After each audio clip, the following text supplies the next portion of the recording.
Okay, so we're going to be recording here in 3, 2, 1. Hello again, welcome back to Talking Smack, talking superheroes, movies, animation, and comics. Except this week, we're not really talking about any of that. We're talking the weekend box office smash hit Ferdinand. No, we're talking Star Wars, of course. And I am your host, Josh Scar. With me this week, we have multiple people. We have Alex Lasden. Alex, welcome again. Hello, hello. And Derek, welcome again. Hello. Derek Z, I should say. I gave Alex a last name, so you should have a last name as well. I suppose. And before we get into anything, I did want to make a quick retraction from the episode last week. I said that Kelly Marie Tran's name was Rosemarie Tran. I got her Star Wars character, Rose Tico, mixed with her name. But that's largely because Rose is such a weird and not very Star Wars name. Not really. Not all that much. For a galaxy far, far away, Rose is a very boring name. Now, I do want to say I respect you for offering a retraction here on the show when you could have just gone back, edited this show, pretend nothing happened, and moved on with our lives. I was super tempted to do that, but I'm also super lazy, and I did not want to do that much editing. So laziness keeps you honest. That's a good policy for life. So, Star Wars: The Last Jedi. We're diving right into this, and full spoilers in advance. Yes. If you haven't seen this movie, do not listen to this podcast yet. Come back after you've seen the movie. For the love of the Force, please don't. So, we're going to get into some numbers really quick. The Last Jedi opened at $45 million on Thursday viewings, which lumped into their Friday viewings, which totaled at $104 million. You could round that up to 105. It was like 104.787 million. And the estimated weekend total is $220 million, which makes it the second highest opening weekend, right behind The Force Awakens, which opened at about $248 million. It's actually a little less, but it's like 247.9, so I'm rounding up. And I just wasted 10 seconds of your life with that. So, The Last Jedi. I keep wanting to say The Force Awakens. The Last Jedi. I was actually really impressed with the opening crawl because that filled in a couple of gaps. Yep. One, it filled in the fact that apparently the rebellion is on its knees. Like, it is like almost on its deathbed at this point because there's only a few, maybe 100, maybe a few thousand that are left. And the opening crawl fills a lot of that in. So we get some backstory that we didn't necessarily get with The Force Awakens right away, because The Force Awakens just opens with Luke Skywalker's missing. Mm-hmm. Okay, but what happened in the other 30 years? So I, even though this is only a matter of hours, maybe a matter of days as far as the difference, I did appreciate that opening crawl, which, because we all assumed that the first thing we were going to see is Rey walking up to Luke, because they said it's going to pick up immediately where The Force Awakens left off. So everyone was just wondering, what's the crawl going to say? Right. And again, it actually filled in some gaps, and it set up the movie nicely. The main story of this movie is failure. That's the main theme that you can take out of this is the Resistance is in shambles. The First Order is hunting them down to finally just put out the rebellion and the Republic once and for all. And that's where the movie picks up. Is we open on Poe giving a crank call to, was it Grand Admiral Hux or is it just Admiral Hux? That was General Hux. General Hux. It's General Hux. Yeah. Yep. Armitage Hux. That's actually his name? Yep. Armitage, yes. Derek brought a reference guide in the Art of Star Wars book. Okay. Still a jerk. Quick question about him. At one point he says, my army. Are they renting the army from him? Because when he's like, what are you going to do with my army? I'm like, are they... Is he a freelancer? Well, no,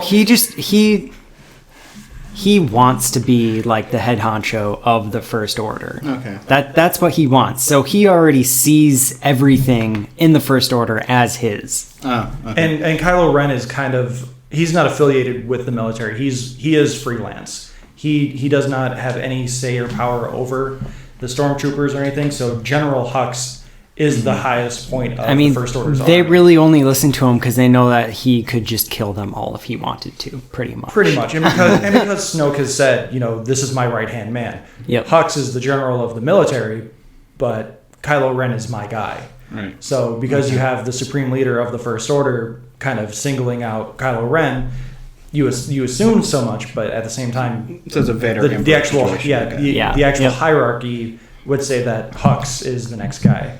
So Poe's given this prank call, which I thought it was very funny. It kind of felt out of place to begin with, because again, we've never known that Star Wars has hold lines. I'll hold.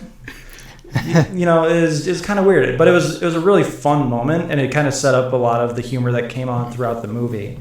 I like that Hux is. I think he was calling him Hugs. He was calling him Hugs. Yep. Yeah, And then he kept pronouncing Hux, and he's like, "Yes, I'm waiting for Hugs."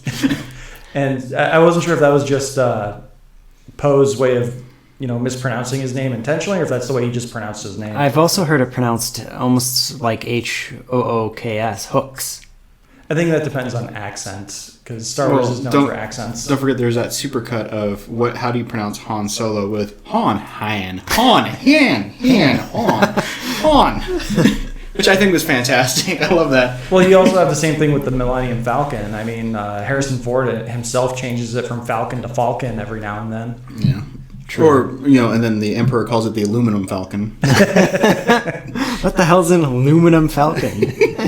Bunch of teenagers destroy the Death Star. Build another one. He's going to give me a load. Get your 10-ton asthmatic ass back here. God, I love those Robot Chicken specials. So the way we're breaking this movie down is we can't really go chronologically. This movie bounces back and forth almost. It does. Every 5 minutes. There's a lot that is like happening at the same time. Yeah, this movie pretty much happens all within the span of a day or two. I think they say at one point that there's about 19 hours of fuel reserve. 18. So everything happens within that 19 or 18 hours, which leads to some plot holes, but you can also justify that with science and say that like Octo has different day spans. Well, actually, like in my opinion, I feel like a lot of what occurred on Octo happened like right when or before we even got to the point where the Resistance fleet was stranded. Okay, interesting. What's Octo? No, seriously. Octo is the planet that Luke is on. Okay, yes. I just call it Porg Island. Okay, no, seriously, because there's Las Vegas, there's which is Canto Bight. Yeah, Canto Bight. Canto Bight is on the planet called Cantonica. Okay, so I thought Canto Bight was the actual planet. No, Canto Bight is is a it Canto? city that was basically like built on a desert world of Cantonica. Okay, well, we're getting off topic here. So the way we're doing is it this... Canto Bight or Cenobite? Because those are very different things. Canto Bight is the city. Or the casino, whatever. So the way we're doing this is we're going to take like the main characters and we're going to just break down their stories, how we felt about them, what happened within their stories. We're going to do that sort of thing. So we're going to start with Pose because I feel like Pose is short enough but impactful enough that it warrants getting the first thing to talk about. Yes. So we have Poe after he's done prank calling Hux, and he goes and he takes out like the entire armaments of the dreadnought. Is that the big one? It's the dreadnought, and he's basically taking out like the anti-aircraft guns. Yeah, he's taking out the essentially topside gun so that they can do a bombing run to take it out, right? Permanently, not just run away, but to permanently. But they've also they haven't discovered this yet. We'll get into that later. So Poe decides that after he takes out almost all of them, Leia tells him to pull back, and he just says, "We have a chance to take out the dreadnought. We're going to do it." And he takes out the top gunner, and then they end up losing like half of their bombing fleet. All but one. No, wait, all of them. They lose all of them, but All one of them, succeeds in taking Right. out the dreadnought. And Yes. the one that succeeds also has Rose's sister on it, which again we'll get into when we talk about Finn and Rose next. But Poe's story is essentially that of Leia kind of mentoring him through the School of Hard Knocks to become the next Leia, essentially, from what I was gathering. Well, one of her main goals was to prepare like this next generation because she knows that she's not going to be around forever, that they need to be prepared to continue on. Yeah, and this ties into something I do want to talk about a little bit later with Laura Dern's character, Vice Admiral Holdo, which her name, I don't know if either of you are really familiar with Homestar Runner, but there's a game called Peasant's Quest where you have to meet up with a couple of brothers who say hello by saying "Heldo," and I couldn't stop thinking about that. So anyone out there who likes Homestar Runner, at me with that. So Vice Admiral Holdo, played by Laura Dern, has this evacuation plan where Poe has this escape plan, which are very different. They're subtle but different. And Poe wants to take out a beacon that the First Order has developed, where they can track ships through light speed. Yep. And hyperspace. Hyperspace. Yes. And same difference. It is. And so Poe sends out Finn and Rose to go on a mission to try and take out this tracker before the First Order can realize that it's gone, and because apparently it can be transferred from ship to ship or activated from ship to ship. So Poe has to basically create a mutiny to try and give Rose and Finn time, and it doesn't necessarily work out the way you would think in a Star Wars movie, because again, the whole theme of this movie is failure and learning from those failures to grow. And when he gets back on the bridge, Leia demotes him, and there's oh my god, you guys aren't even helping me with this. I'm trying to remember all this stuff from one viewing from 3 days ago. Well, I mean, I would say it's important to note that like at this point in time, after Poe has failed, after he's been demoted by Leia. So the quick point of reference: the demotion happened because he ignored her order to pull back and got all the bombers destroyed. Yes, right. Which even all though of this was happening, even though they eventually succeeded in the mission of destroying the Dreadnought, but the question becomes at what cost? This was all while they were trying to evacuate their base on Dakar, which is like just a matter of probably hours, if not days, of destroying Starkiller base. Right. And then the Dreadnought, before they're able to destroy it, destroys their base, and then that's what causes them to flee with the whole First Order fleet basically in pursuit of them.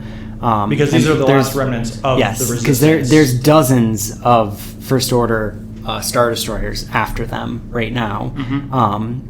And they drop out of hyperspace just because they are running out of fuel, and they were going to make one last jump when they realize that they're being tracked. Yep, and that's when we see all of the Star Destroyers drop out.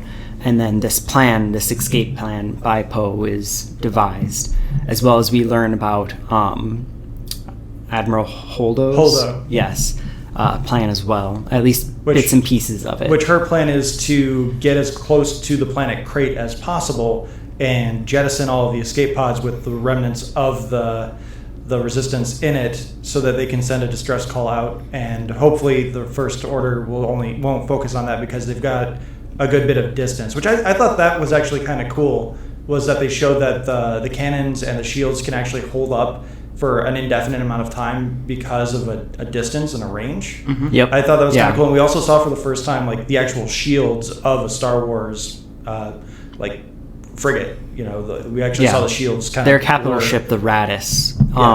And it if you read the visual dictionary, it does tell you that it does have reinforced shielding, especially on the aft, I believe it would be called. The rear end of the ship. Yep.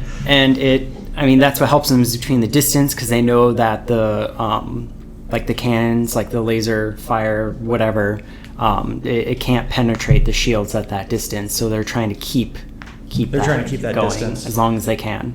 But yeah, that's a very cool storyline, and again the theme of it all kind of blends together, because again they fail to make it to a certain point, and they have to kind of, well, we'll get into it later. I'm jumping ahead. So Poe, what did we think of Poe's story within this movie? We'll let you guys go first.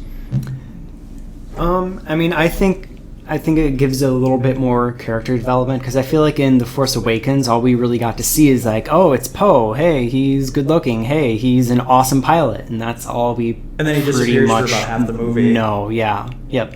So I think it's kind of nice to get to know a little bit more about him, because I just feel like he definitely needed that character development. Well, originally his character was planned to just die in the TIE fighter crash, but Oscar Isaac, the actor that plays Poe, he just kind of said, would it be cool if I didn't die? And they're like, sure. So they needed a new Han Solo, so they decided, let's use Oscar Isaac, and it's working out okay. Alex, what did you think of Poe's story? I absolutely hated every part of it.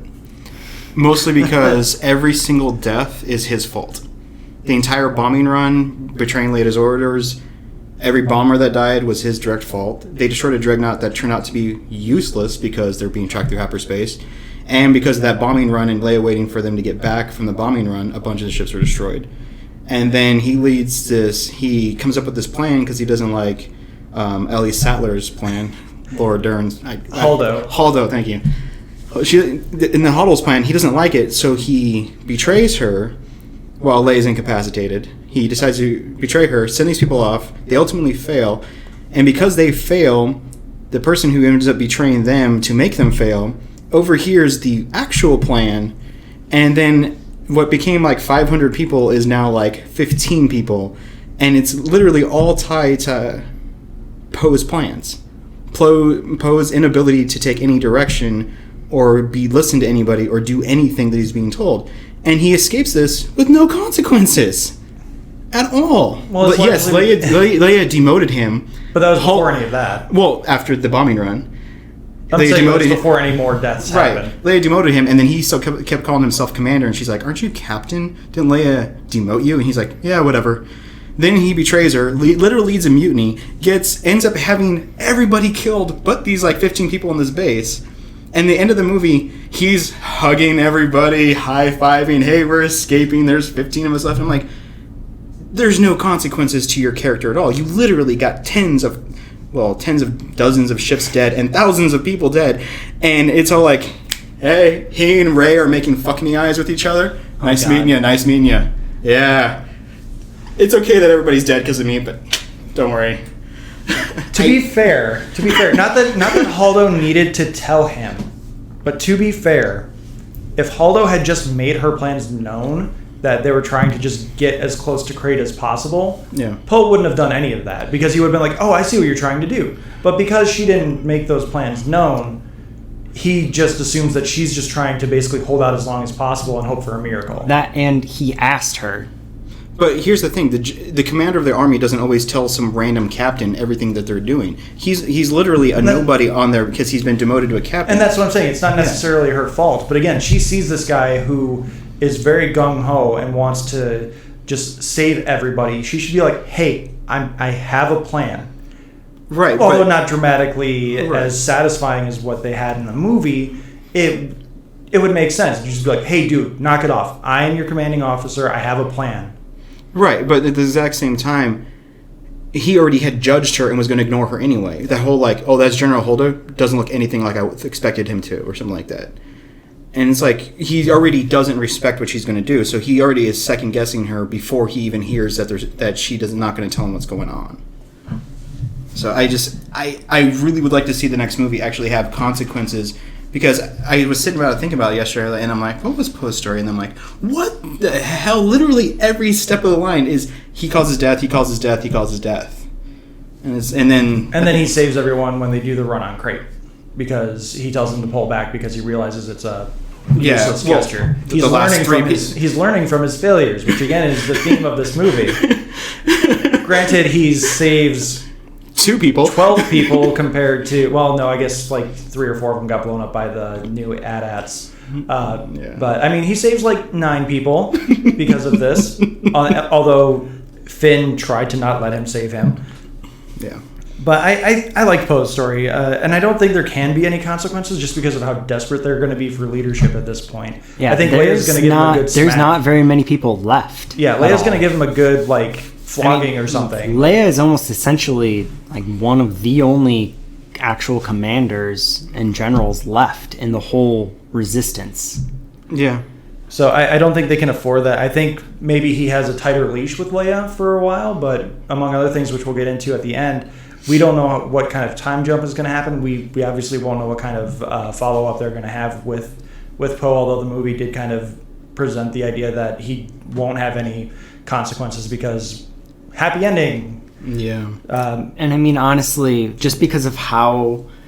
Like, they even said, too, that they have the Resistance on a string. The First Order does. Yeah. So, I mean, chances are, like, regardless of what decisions were made between Holdo and Poe, a lot of these people were probably going to die in some way anyways, just because the Resistance had them right where they wanted them to be.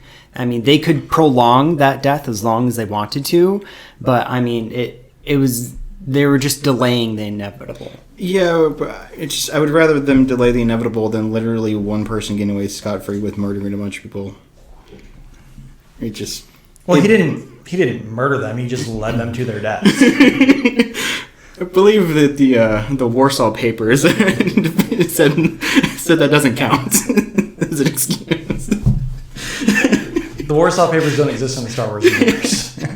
So while we're on the subject, with Vice Admiral Holdo, just because there's no point in coming back to it since we've been talking about her so much, let's talk about arguably the best shot of the entire movie. The way she saves the remnants of the rebellion or the resistance. She turns the main ship around, the Raddus, around, and she hits the light speed and just blows through it was Snoke's ship. It wasn't the Dreadnought. It was, what it was First Order Star Destroyers, and then it was the Supremacy, which is a mega class Star Destroyer. They're only one of its kind. And to save, ship, right? Yes. Okay. Right. Yep. To save the Resistance, she sacrifices herself by going light speed through these ships, and that shot is amazing. Yeah. Derek and I saw this movie together on Thursday, and our entire theater was just silent. Yep. I think there were Lewis, gasps. Lewis was next to me. Lewis just went, "Holy shit!" Yeah. Like that was he grunted that out. Yeah. It was just it was an amazing shot, and it wasn't very Star Warsy, but it didn't have to be like that. But from like a special effects or like even just like a graphics end a visual, visual effects. It was beautiful. Yeah, like that could be a painting. You know. Yeah, it was a great shot. It was just she basically turned the ship into a railgun and just blasted. Yeah. Well, it was already running on fumes. Yeah. So it didn't even actually make a jump. It just made a partial jump through the ships. Yeah, and then it took out 3 or 4 ships around it too, because there were a bunch of just exploding Star Destroyers around it. Which she was able to clip like 3 or 4 Star Destroyers and then completely sever the whole right wing of the Supremacy. It's a damn cool shot. Yeah, that was an amazing shot, and that wasn't something I was expecting. Like I once she turned it around, I was like, oh, she's gonna do what they did in Rogue One, just kind of suicide bomb into one of them. No, it was way better.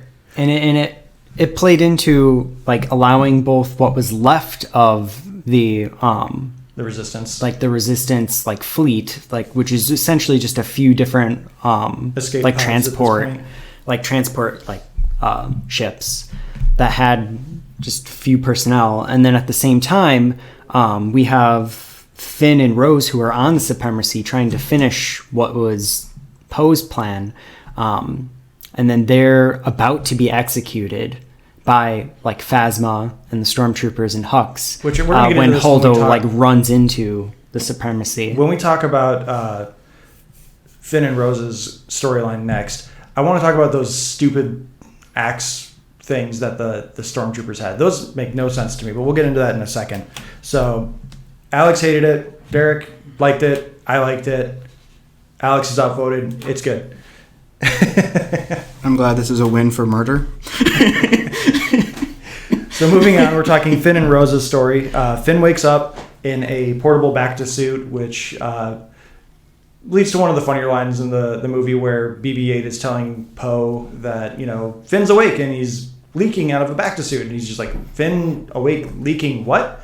And it is a nice little moment. And then a kind of disoriented Finn is just wandering around, leaking Bacta juice everywhere. What the hell is going on right now? And he finds out that Rey is no longer on the ship, that she's on Ahch-To with Luke, and his jacket has been mended. It's very important to mention that.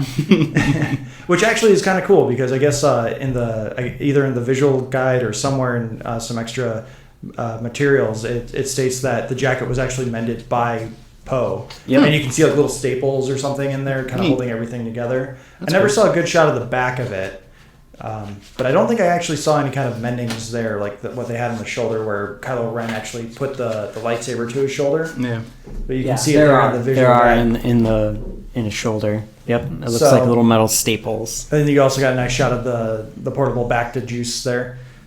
Yep. So Finn is trying to escape the Raddus, so Leia has a beacon, and she is becoming incapacitated. So Finn takes the beacon and is going to just jump ship so that Rey can get to the beacon safely. Because if the beacon's destroyed, she can't find her way back, or maybe the First Order finds it and lures her into a trap. So he wants to save her because that's Finn's number one motivation through The Force Awakens. And he ends up meeting Rose as she's I shouldn't say pouting. She's mourning the loss of her sister, who was on the bomber that successfully took out the Dreadnought. So Rose initially is just in awe of this stormtrooper who joined the Resistance and is just, oh, my sister and I loved you. We heard all these stories about you. And she finds that Finn's actually trying to jump ship and he's trying to justify his actions. And she ends up stunning him. And that's kind of where their friendship kicks off on a very nice note. So before we get into anything else, we're gonna go into, did you like the story? Derek?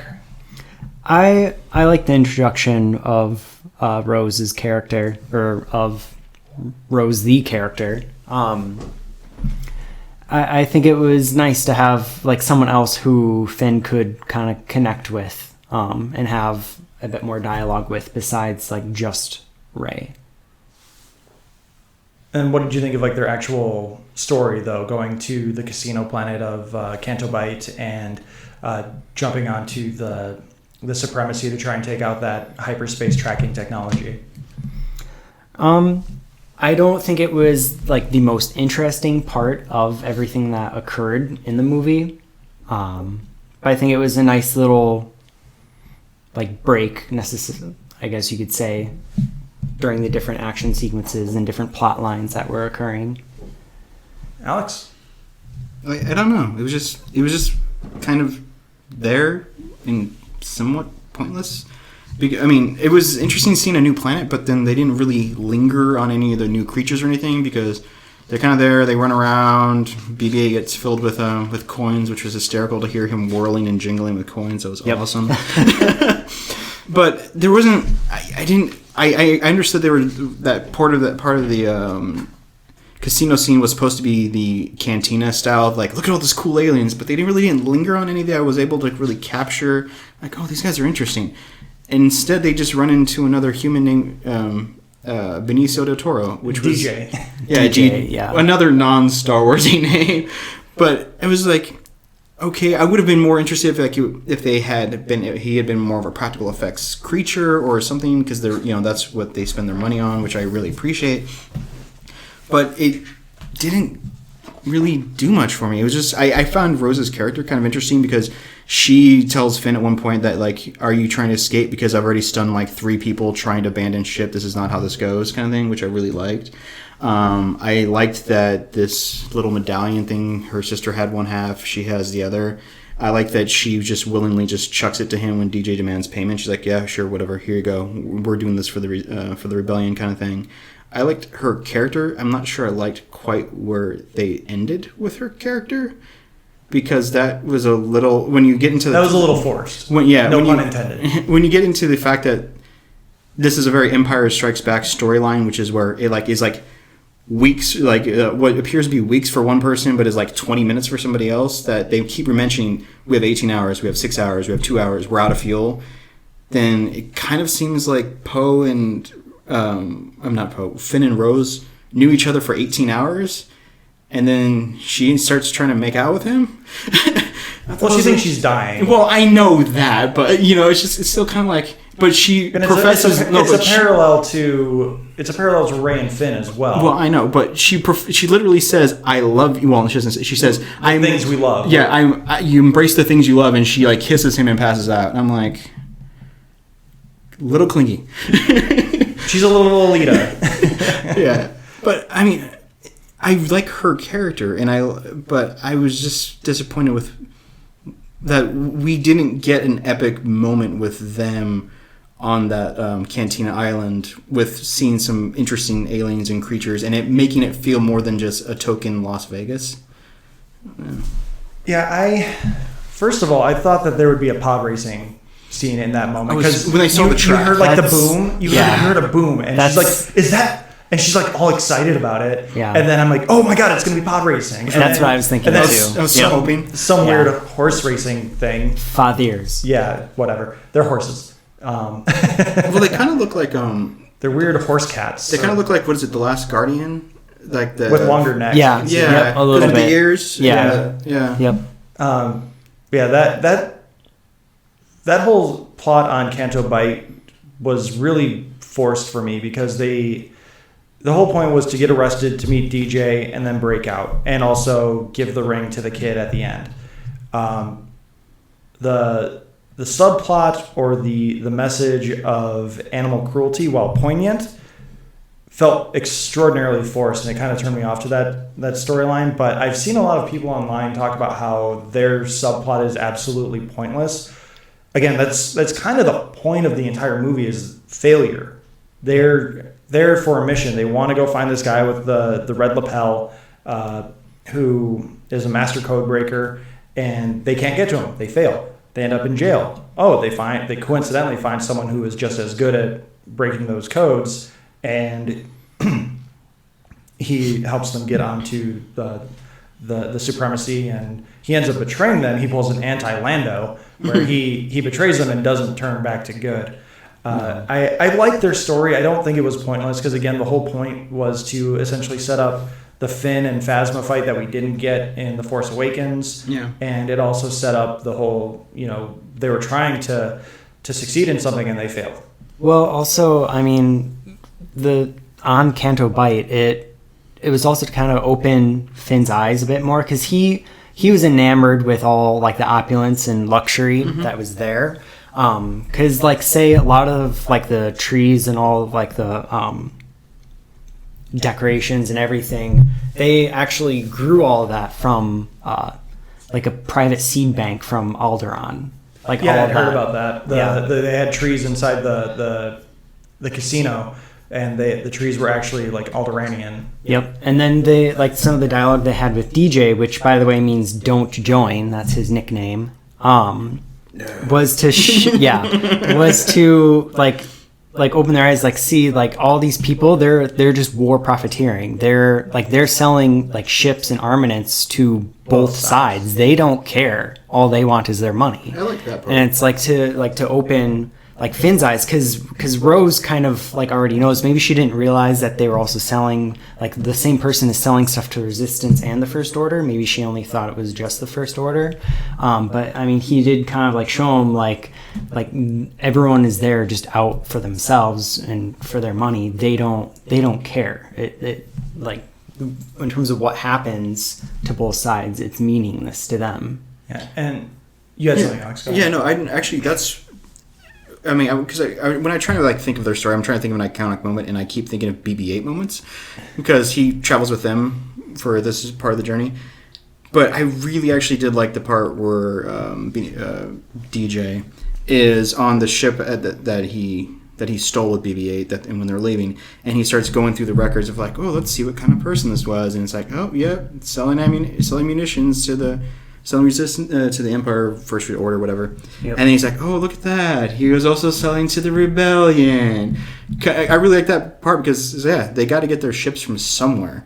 And the same person can be like, and here's a Star Destroyer for you, and here's an X-Wing. And here's... Yeah. And actually, I like that. And Poe's look was kind of... Well, not Poe, sorry. Finn's look was kind of pissed off. Like, what are you talking about? Of course we wouldn't be buying from third parties. I actually like that.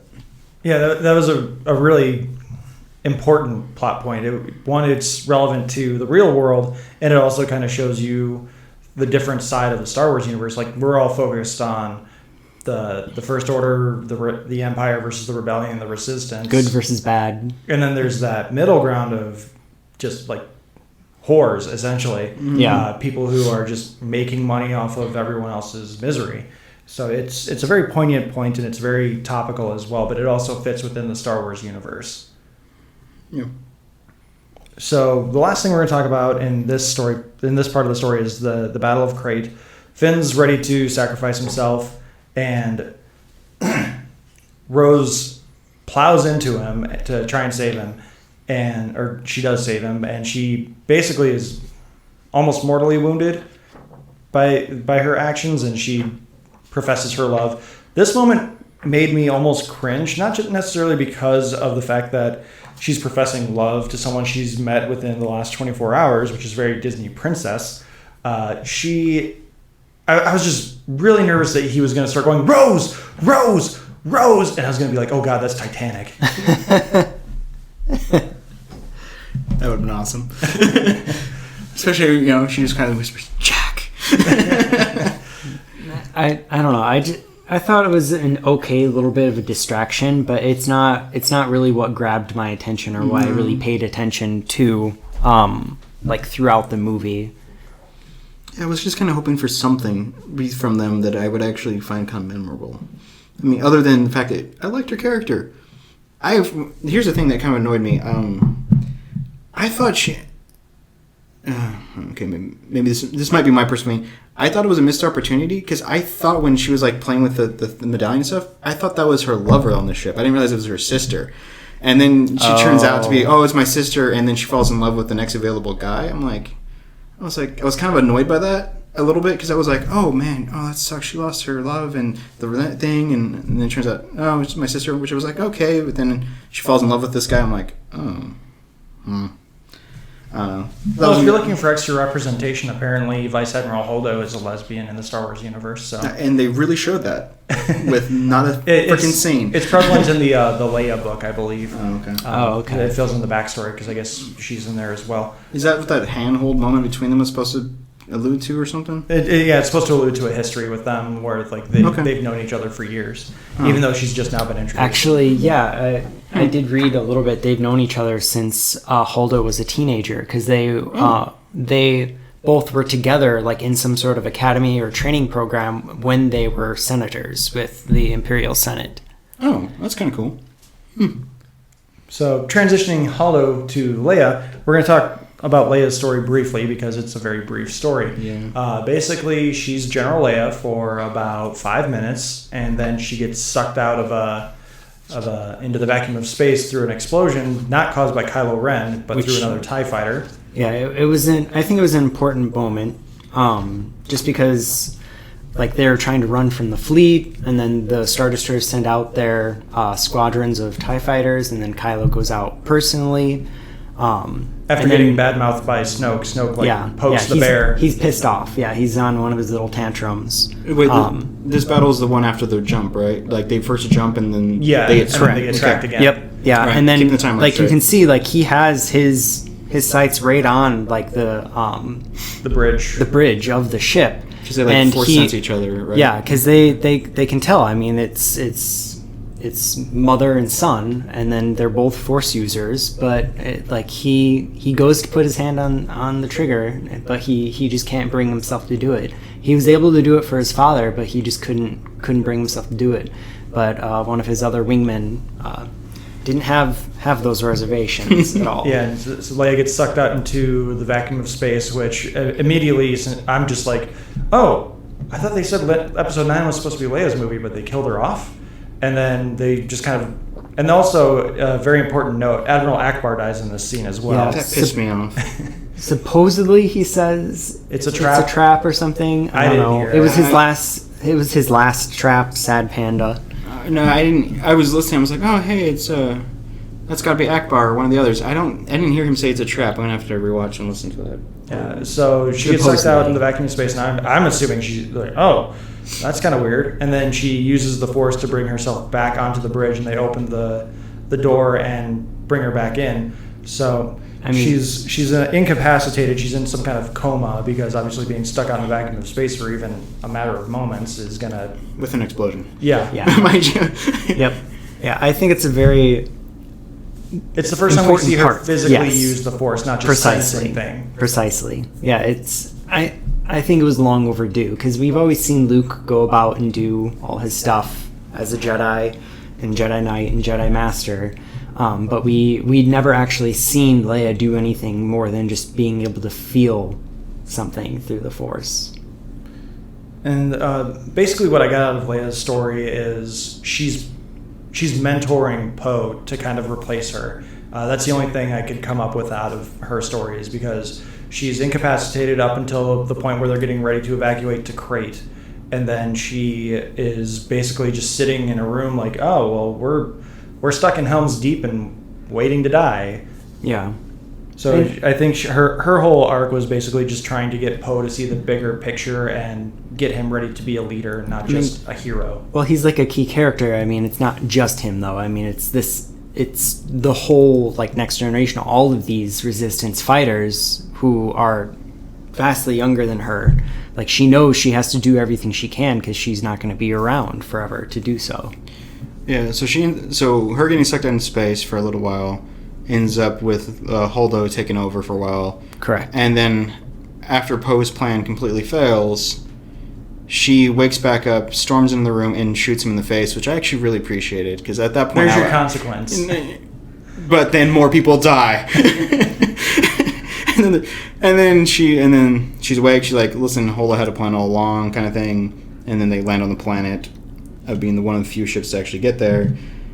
And I don't know. I mean, I kind of liked her arc. If I'm thinking about it in a story element kind of way, it bothers me a little bit that it seems like they had to push her out of the story so we could get the Holdo subplot, because it's like the writers refuse to allow anyone to second question her, which that kind of annoys me a little bit when I think of it in that manner, which is, why didn't he just challenge Leia instead of Leia, like, listen, I have a plan, and he challenged her? Instead, they had to incapacitate her to allow him to subvert somebody else we don't really know or care about. Well, I think it's because he wouldn't second guess Leia. He respects her too much. He's known her since he was a child. Yeah. So he wouldn't second guess her, and Leia would probably let her know the plan. Whereas Holdo is just saying, no, I'm the commander. I'm the new general. You listen to me. I give the orders. I feel like it was just an action made out of desperation, just because of the situation that they were in. And I also kind of felt like the plan that Holdo had wasn't just her plan. I feel like Leia was in on it too. Like, it was something that they came up with together. Yeah, I can definitely see that. Because I mean, if there's like a chain of command and like something happened to the top one, like Leia, they need to know, like, hey, this is kind of what I was planning out. Like, obviously, if I'm gone, you're gonna do what you want to do, but I mean, we should probably try and keep the same plan going if we can. Yeah, I keep thinking like that Leia could have just filled in Holdo's role the entire time versus sidelining her for a while. That kind of, because I wanted to see more of her in the story versus having her unconscious for a while. And I like that she used the Force, but that was really weird. The whole dramatic kind of floaty in space, like all this stillness, but she just kind of I thought she like froze time or something, because nothing else was moving until you saw a wider shot of other things like slowly moving, which she was apparently pulling herself pretty quickly. Yeah, because nothing else was really moving. Everything was very still, which, I mean, it made for a beautiful shot. Yeah, but it looked a little weird just because, again, we didn't really we didn't see how quickly she was actually moving, because they wanted to hold on her and just have her flying. And did she open the door or did they? Because I thought they opened the door. I thought when she put her hand to it, like she was opening it. No, I think that was just her like saying like, "Hey, I'm here. Open the door." Oh, okay. Yeah. Okay. Yep. Yeah, shits. Because when the door is cracked and she walks in and shoots Poe in the face, I thought that was her force knocking the door open. Like, they had like cut around it and then she kind of like force blasted it and then just walked in and shot him. Because they didn't show like an explosion. The door just kind of blew in. Yeah, so I thought that was her. Like, okay, you guys done? See that? Well, I would have been okay with that. I mean, they're not making the movies into a Forced Unleashed at all. I'm okay with that. That's my new headcanon. I don't remember the door like blowing open. I thought it just kind of fell over. I thought it was blown into the room. There's so much to try and remember about the movie, though. There is. So, Leia's story, and then she has a nice moment with Luke, which is something we didn't get with Han and anyone else besides Leia when he said goodbye in The Force Awakens. Yeah. She has a really nice moment with Luke, which again we'll get more into. But yeah, her story was fine.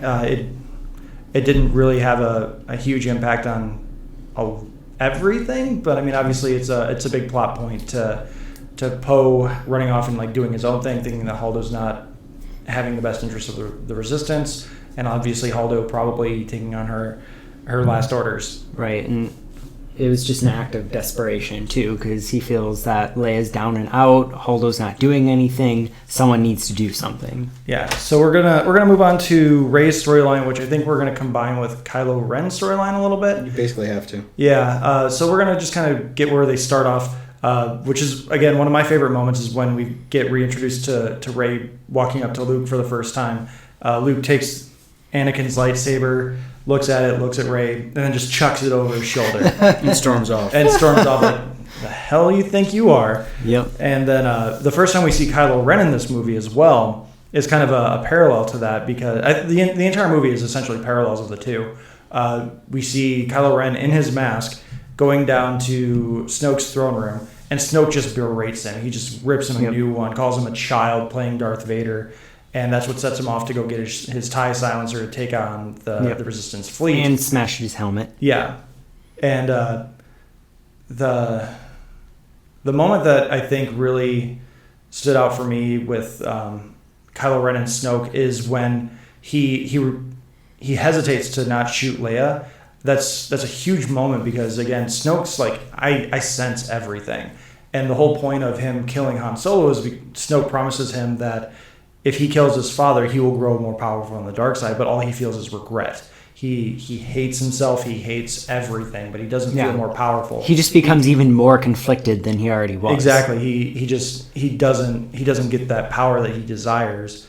And that's why I think he hesitates with Leia. He's like, I killed my dad and I just feel worse. I don't feel more powerful. Why would killing Leia do anything else for me? So I thought that was a really cool point. But before we dive any deeper, again, what are your thoughts on how their stories played out? I think it was interesting kind of like seeing how they intertwined, seeing how both like Rey and Kylo have kind of like risen up to be like the most powerful figures in their own respective like light and dark side of the Force. They become like equals. So I think it was interesting seeing those parallels because you see Kylo and you see his like mentor as in Snoke, and you see Rey and then her mentor being Luke, and their own conflicts that they have, and then like the common ground that they have at the same time. Yeah, they're two sides of the same coin. Essentially, is the point of this storyline. Yeah, no, I thought their storyline was a lot better than the first one. Not really sure I like how they kind of did it. That whole weird Force connection between them was bizarre, but I started growing to like it other than one really gratuitous shot that kind of annoyed the hell out of me.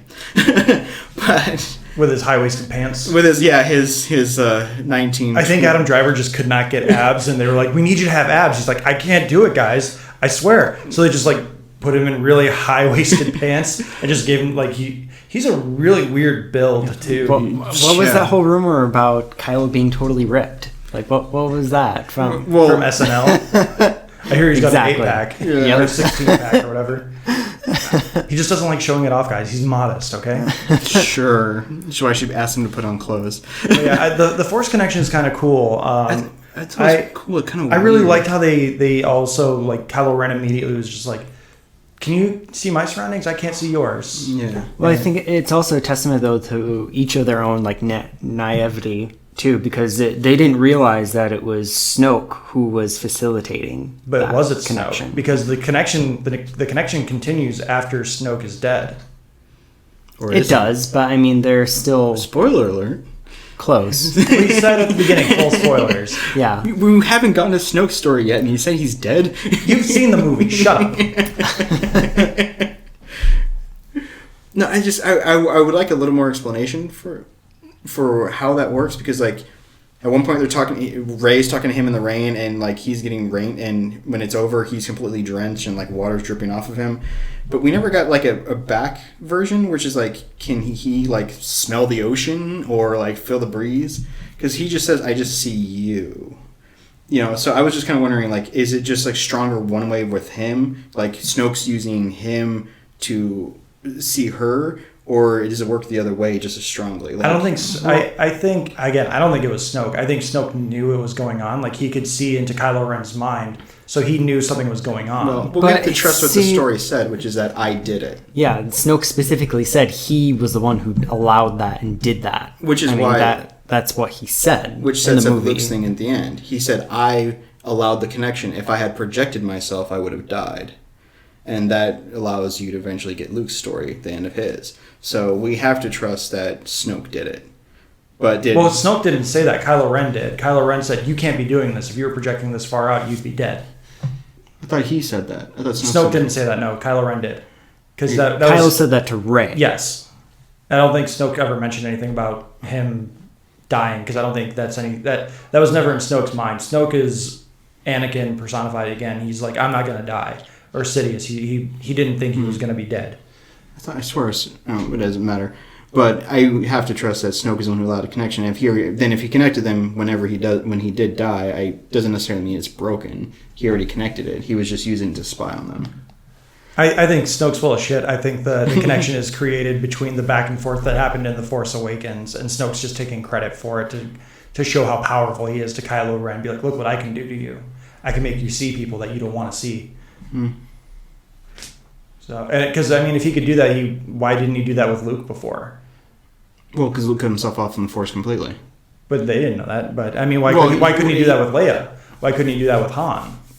Well, Han doesn't among have other any... things, we don't know that you need to have a Force connection to be able to do that. Right, which is saying I'm just saying you have to trust what the movie told us. You can't just start making shit up. Because if we start accepting everything from the books and everything, there's answers for everything. You have to accept what the movie said, which the movie said, Snoke says, I did it. So I have to accept that. Fair enough. My headcanon says otherwise, but you raise a very valid point. Right. So otherwise we're cinema sins and starting to sin shit from the books. So Rey and Kylo Ren have this psychic connection that we will assume for the time being was created by Snoke, and I think it creates a really awesome relationship between the two. Not shipping them, but like they now understand each other. Yeah. It's almost like an Xavier and Magneto thing where they become friends, good friends, and they understand each other, and now they have to find a way to defeat each other, and in a worst case scenario, they will have to find a way to kill each other. See, I don't know if I would say that they become friends. They definitely got a much better understanding of one another, but they both want very different things. Because Rey is still holding out on the hope that she can turn him back. Because she knows that he still has like some of the light side in him. Because she knows of the conflict that he's always had, and it's just getting worse. Whereas he just wants to see like the end of all of like the light and the dark and the Sith and the Jedi. He's tired of that like cyclical like nature that has always like happened. As to what he actually wants and wants it to become, we don't really know. No, I agree that I don't think they're necessarily friends. I think it's more like two people. I think it's more like two schoolmates who have one has an abusive teacher and one has a negligent one. And they're just kind of they're just kind of like meeting up like, so what did your dude tell you? Yeah. My dude told me this. Well, shit. I think Kylo Ren wants a way stronger connection with her than she necessarily wants with him. Just because of his whole offer of the first movie, like, hey, join me together, we can piss off my dad. And then this movie is like, hey, I've killed Snoke. Join me, and together we can piss off the universe. Yeah. The galaxy. And talking of Snoke, that was the most unexpectedly visceral death I've ever seen. Because among other things, you're not expecting Snoke to die in this movie. No. And the way it happens is so cool. And then he gets sliced in half, which, again, I wasn't expecting. At this point, I thought he'd impaled, then sliced in half. Yeah, well, we only see it come forward, so yeah, it basically gets sliced through the spine. Yeah. And then Kylo Ren just pulls the lightsaber forward and just slices him in half. Yeah. And you see the hand just staying on the armrest of the throne. It was so different. Like when he pulled it through, that's when I was like, oh my god. I guess I've played enough visceral video games that it didn't really faze me all that much. It's not that it fazed me. It's just unexpected in a Star Wars movie. For me, I found someone in half like that. Like, yeah, Darth Maul was sliced in half, but we didn't see the like slicing and the sliding of the body off the top. And again, I mean, I've played other Star Wars games with like those like realistic lightsaber combat abilities, I guess you could say. The whole like scene, I found a little bit hard to believe that he just didn't notice what Kylo was doing. Like, especially with how powerful Snoke made himself out to be, that he can like create this connection between this mental link between Kylo and Rey, and he can like just shoot out lightning whenever he wants to, and then to have with the flick of a wrist. Yeah, and then to just not notice, oh hey, this thing sitting right next to me is turning towards me, but I don't notice it. Well, he's got his eyes closed. He's sitting there just drinking in Kylo Ren's rage and how he wants to kill his enemy. Well, don't forget that he also force grabs the lightsaber and beams Rey in the head with it, which I laughed way too hard at that part. Like that was such a great parallel to the Return of the Jedi scene in the Emperor's room and on the second Death Star. Yeah. It was such a nice parallel, but also different enough. I mean, visually, it was an excellent like scene. That whole combat sequence, I loved it. It's just that very little part where Kylo was turning the lightsaber towards Snoke. I just personally found that a little bit hard to believe. I mean, I kind of liked it mostly because I think he was just drunk in his own power at that moment. Because he was narrating what was happening. Right. And he's like, and you're turning and twisting the lightsaber, and you're going to strike down your greatest enemy. Which if I was drinking in my power at that moment, I would have been like, your greatest. Wait.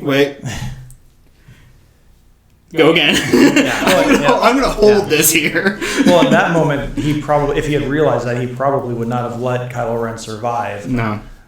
So I thought it was interestingly vague, where he's like, I know his every thought. I'm in his head. He is mine. And then all he sees is just this vague image of he's turning his lightsaber on his enemy or his greatest enemy, and he ignites his lightsaber and yeah. That part I thought was cool. What did you guys think of the fight scene within the throne room once the Praetorian Guards got involved? I loved it. I've been waiting for a good like lightsaber action sequence for far too long, because the only bit that we really got was at the very end between Rey and Kylo in The Force Awakens. So I've been waiting to see this in an actual movie for a while. Oh, it was terrible. The choreography was horrible. That fight scene showed that lightsaber is so stupidly designed you can't use it. Like, there's 2 or 3 times where he's like has to stick it through the ground and drag it, and I saw twice where where he's facing away from somebody and like one of the stunt guys kind of goes in and then steps back because he like either missed his mark or he realized, well, if I stab him in the back right now, he's dead. You're fighting that many people. And they all have different. I like the weapons. I thought the weapons were pretty freaking cool. That the Imperial Guard or Emperor's Guard, Praetorian Guards. They actually call them Praetorian. They actually They actually take it from the Roman. They don't know what the Romans are. It's from a galaxy. But the Praetorian Guard is the Roman Guard that guarded the Emperor. Well, take it up with George Lucas. He's the one that named them. It's the Praetorian Guard. There's pairs. There's 8 of them, and there's 4 pairs. But it was really badly done. And then you would expect 2 people who have the Force to actually use the Force. And they didn't do Force blocks. They didn't. Okay, so here's the part that bothers me about this. Kylo Ren is introduced badassly walking off the ship, and he grabs a blaster bolt out of the air, holds it, lectures some people, yells at some people, stabs a guy, leaves, flies away, then is released. How can he not just force shove somebody, or at least block or get them away from him, or create some distance?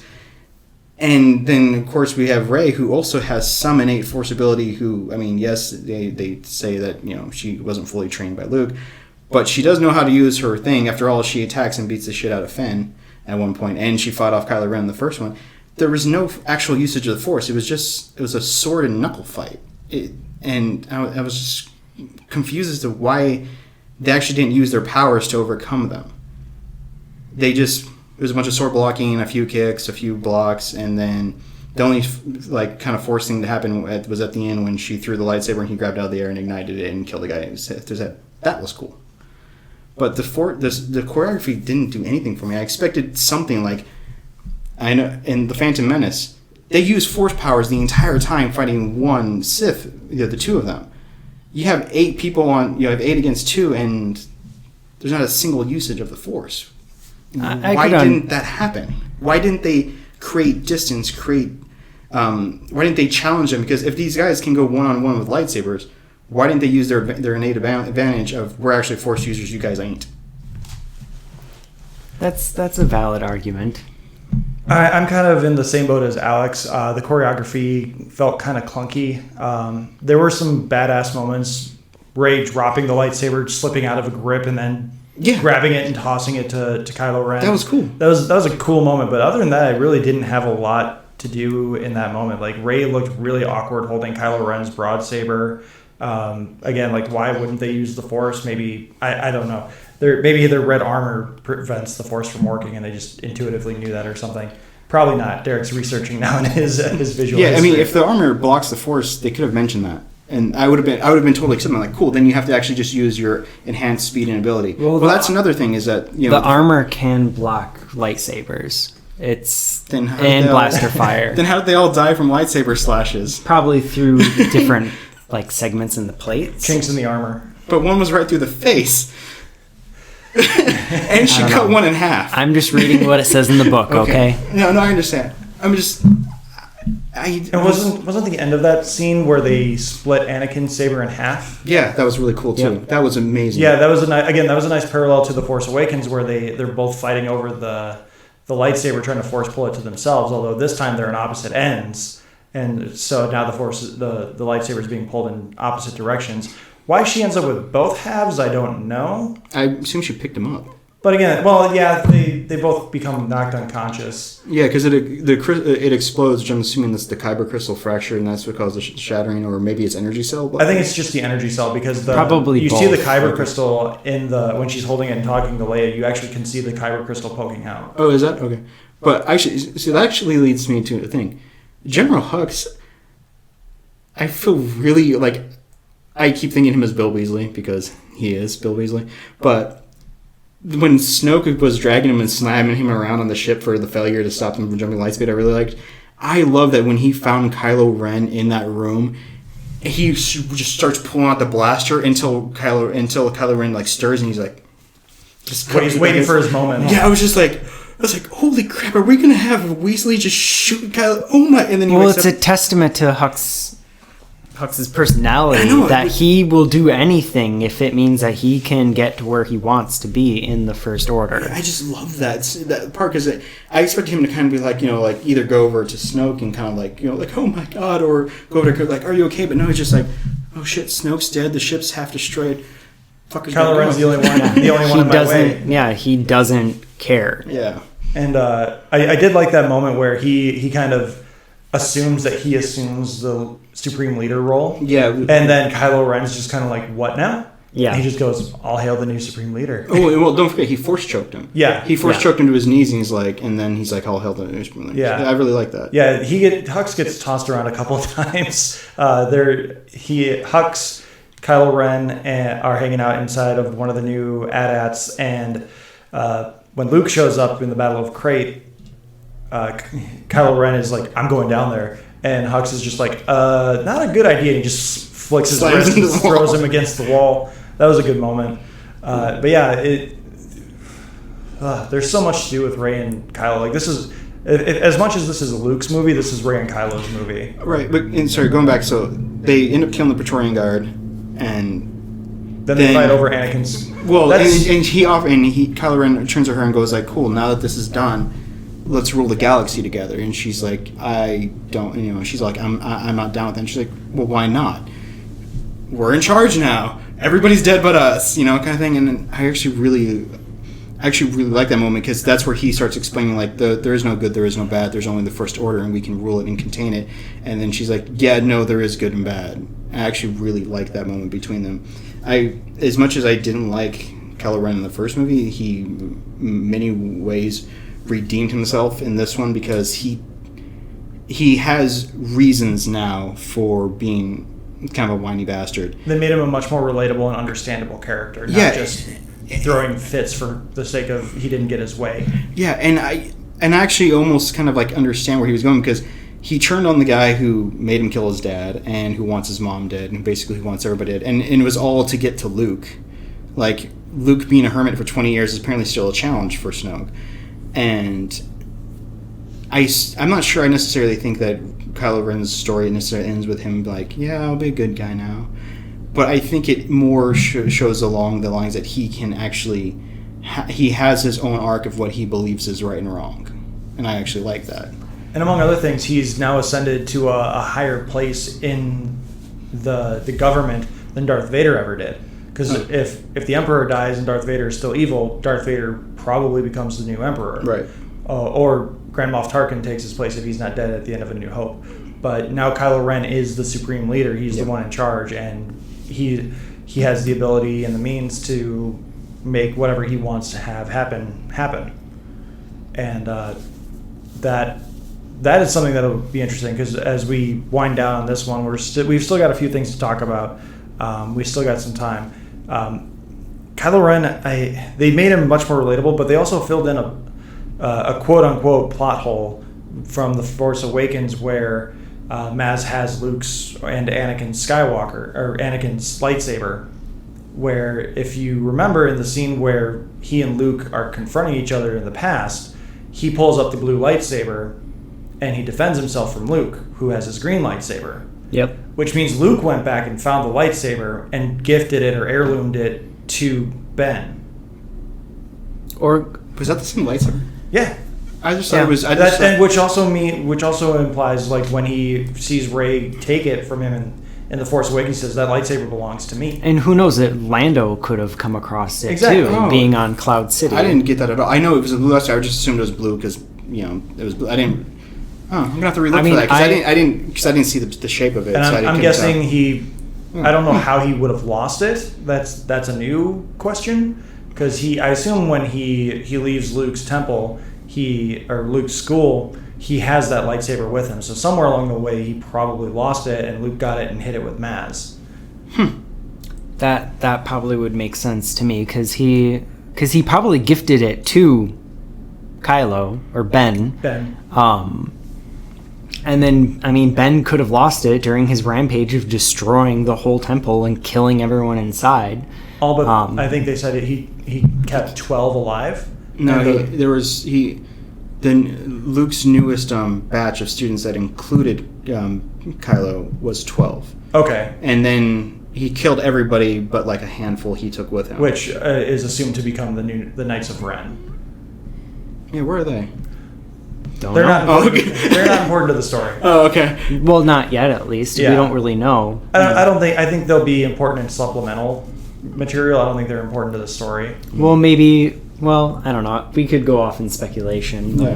Which we will at the end of all this. But yeah, I thought that was kind of a cool filler where it's implied that maybe Luke gifted this. He's like, hey, my mentor Ben gave me my father's lightsaber. It murdered a bunch of kids, so you must like it. It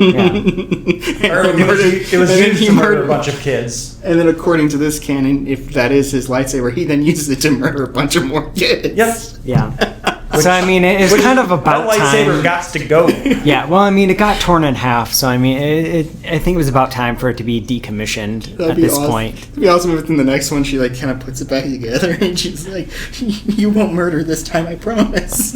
Oh, geez. So, we're going to start talking Luke, because we've kind of alluded to about all of this. Luke's story, the reason why he's on Ahch-To is because he is just full of regret, and he's cut himself off from the Force because he started this new Jedi Academy, and he brought Ben in on Leia and Han's insistence, and he senses the dark side in Ben, and in a moment of weakness, he goes to kill Ben. He ignites his green lightsaber and is ready to kill him, but in that moment where his lightsaber ignites, he says the feeling was just fleeting and it was gone. Like the minute he ignited the lightsaber, that he just was filled with regret. Yeah. And he immediately was just like, I can't do this. And Ben wakes up in that moment with his lightsaber still lit and perceives it as an attack. And he comes at Luke and he destroys the hut that he's living in. And then he goes and destroys the academy. And that's why Ben is now Kylo Ren, where it also reveals like why he hates his parents, why he hates Luke, and I mean his parents sent him off to become a Jedi, and his Jedi teacher betrayed him, which is why he hates the light side of the Force and why he doesn't want to be moved to the light side of the Force again. Mm-hmm. And so Luke's story picks up with exactly where The Force Awakens left off, which the way they started this movie kind of reinforces my feeling that The Force Awakens easily could have ended on Rey just leaving off in space. And then we could have picked up immediately with Luke and Rey meeting on this island. You didn't have to set up the island. There was nothing that was set up in The Force Awakens about the island. So I feel like with where we picked up with Luke and Rey, didn't need to happen in The Force Awakens. I feel like that was just an extra 90 seconds of runtime that they needed. I don't know. That's just my feeling on that moment. But Luke shows up and he's just going about his daily routine with the annoyance of Rey following him. And we see him milk some giant sea monster, get some green milk, and we get a really awkward shot of him like taking a big swig and like, yeah, this is good stuff. Yeah. I've seen the internet really hate that moment. That's funny. I thought it was great. Yeah, it's funny. It's kind of there to kind of gross Rey out, try and get her to go. Yeah. It just shows that he's been there for a while and he's become accustomed to living on the island. Yeah, he does that little spear fishing leap thing. Yeah, and which is stabs cool. this massive 7-foot fish or something. That was cool. Yeah, and slings it over his shoulder, and Rey's just kind of bothering him, pulling a Doctor Strange, essentially just saying like, "Hey, train me." No, shuts the door on him. Train me. No, shuts the door. Then we finally get Chewbacca, who's had enough of this shit, and slams open the door with his Wookiee strength, and we get a great moment of Mark Hamill does such a good job with this role. Yeah. Because you get this weary Luke voice, but then when Chewie shows up, you get a little bit of that young Luke back. He's like, Yeah. Chewie, what are you doing? Yeah. And then same thing when he meets R2 again. He's like, R2? He just has that young Luke voice again. Mm-hmm. And it's so great to hear it. Mm-hmm. So what do we think of Luke's story? I liked it. I think it was good. It wasn't what I was expecting, which I think is good. Well, 90% of this movie is not what I was expecting. True. But I mean, we all had our own speculations as to what has he been doing all of this time? Where has he been? We know he's been on this island. We know he was searching for the first Jedi temple, but we don't know why. We don't know. So we just had all this anticipation, and then kind of see that he's just kind of become this hermit. He's shut himself off from the Force. He's just been living on this island in these unfavorable conditions, pretty much, of just fishing and drinking God knows whatever the hell that green stuff was. I liked Your book it. doesn't have what the monsters are?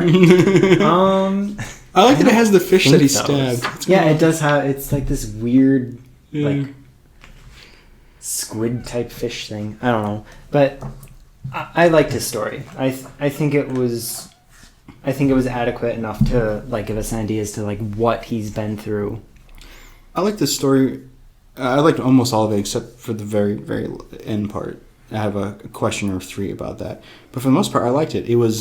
It showed that, he just took off. I really liked that Kylo Ren showed Rey one version of what happened that night, which was a pretty cool fucking scene with, Luke, just angry and these, you can see, Sith look, the Sith eyes kind of thing, and this rage look as he leaned over him. I'm pretty sure the blade was still green, wasn't it, in both of them? Yeah, okay. Yes. Because I know the colors palette was completely different.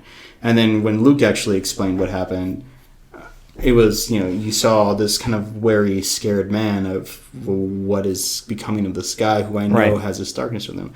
And I really liked his story. I liked how he had been. I liked when he'd been on the island. I liked he had this routine that the porgs and these other little Oompa Loompa creatures were taking care of the island and preserving it. I really liked the wariness and the Lanais.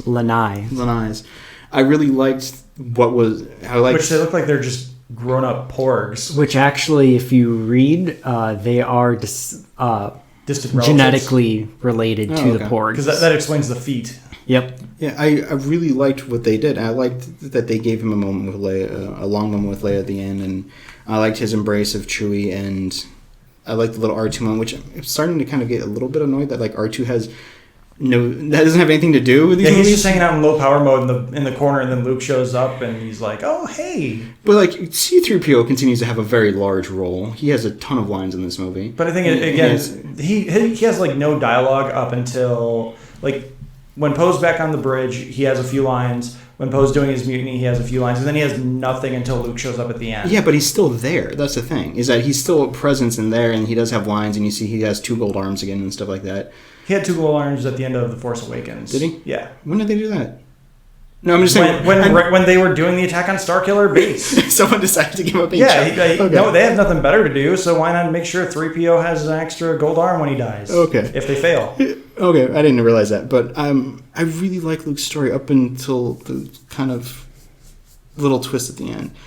Because I think Mark Hamill brought a badassness to the role that you felt that like he was just wary and tired. He's like, I've been teaching a bunch of kids and I fucked up.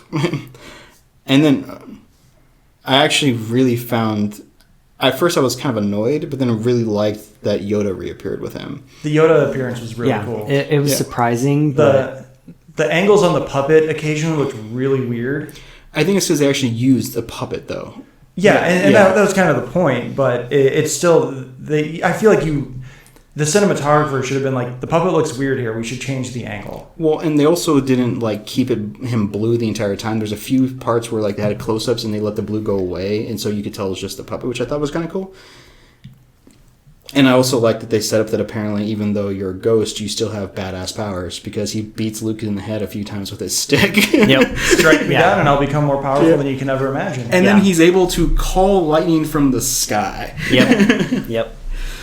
I really enjoyed that too. I've listened to a few reviews, and they all kind of have the same idea that Yoda knew that Rey took the text. Well, he said it flat out. Well, he said nothing.